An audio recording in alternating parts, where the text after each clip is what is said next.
Then sings my soul, my Savior God, to thee. The Catholic Church's teaching on papal infallibility is one which is generally misunderstood by those outside the Church. In particular, fundamentalists and other Bible Christians often confuse the charism of papal infallibility with impeccability. They imagine Catholics believe the Pope cannot sin.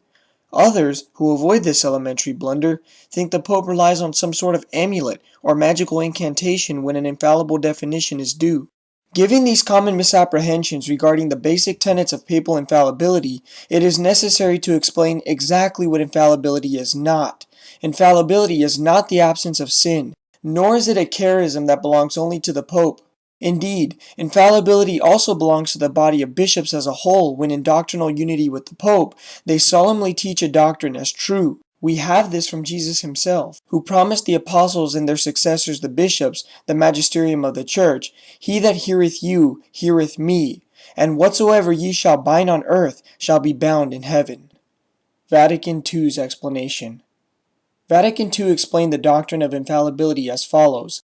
Although the individual bishops do not enjoy the prerogative of infallibility, they can nevertheless proclaim Christ's doctrine infallibly. This is so even when they are dispersed around the world, provided that while maintaining the bond of unity among themselves and with Peter's successor, and while teaching authentically on a matter of faith or morals, they concur in a single viewpoint as the one which must be held conclusively.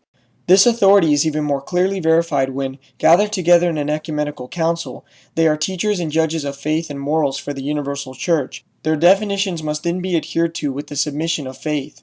Infallibility belongs in a special way to the Pope as head of the bishops. As Vatican II remarked, it is a charism the Pope enjoys in virtue of his office when, as the supreme shepherd and teacher of all the faithful, who confirms his brethren in their faith, he proclaims by a definitive act some doctrine of faith or morals.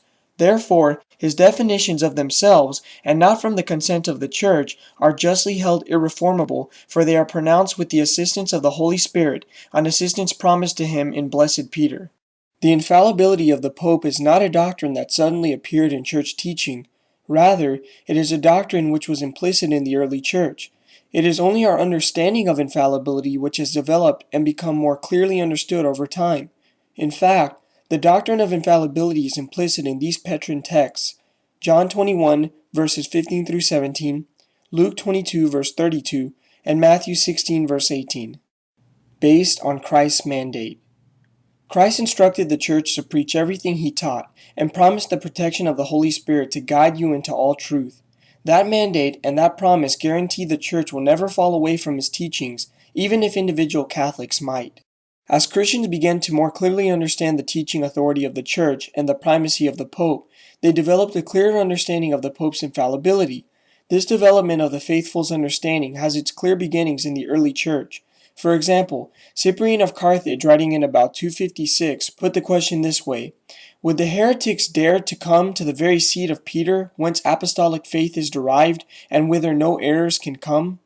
In the 5th century, Augustine succinctly captured the ancient attitude when he remarked, "Rome has spoken, the case is concluded." Some clarifications. An infallible pronouncement, whether made by the Pope alone or by an ecumenical council, usually is made only when some doctrine has been called into question. Most doctrines have never been doubted by the large majority of Catholics. Pick up a catechism and look at the great number of doctrines, most of which have never been formally defined. But many points have been defined, and not just by the Pope alone. There are in fact many major topics on which it would be impossible for a Pope to make an infallible definition without duplicating one or more infallible pronouncements from ecumenical councils or the ordinary magisterium, the teaching authority of the Church. What has been said so far should be familiar to literate Catholics to whom this subject should appear straightforward. It is a different story with Bible Christians. For them, papal infallibility often seems a muddle because their idea of what it encompasses is often incorrect. Some ask how popes can be infallible if some of them live scandalously. This objection, of course, illustrates the common confusion between infallibility and impeccability. There is no guarantee that popes won't sin or give a bad example. The truly remarkable thing is the great degree of sanctity found in the papacy throughout history. The bad popes stand out precisely because they are so rare. Other people wonder how infallibility could exist if some popes disagreed with others. This too shows an inaccurate understanding of infallibility, which applies only to solemn official teachings on faith and morals, not to disciplinary decisions or even to unofficial comments on faith and morals. A pope's private theological opinions are not infallible. Only what he solemnly defines is considered to be infallible teaching.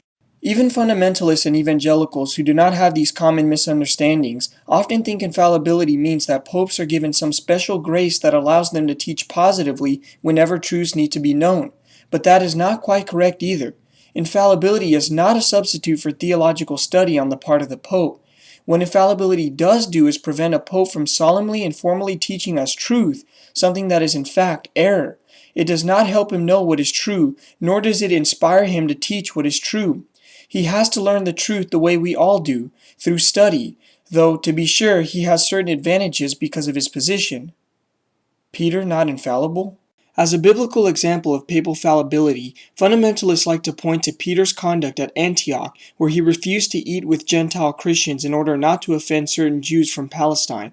For this, Paul rebuked him. Did this demonstrate papal infallibility was non-existent? Not at all. Peter's actions had to do with matters of discipline, not with issues of faith or morals. Furthermore, the problem was Peter's actions, not his teaching. Paul acknowledged that Peter very well knew the correct teaching. The problem was that he wasn't living up to his own teaching.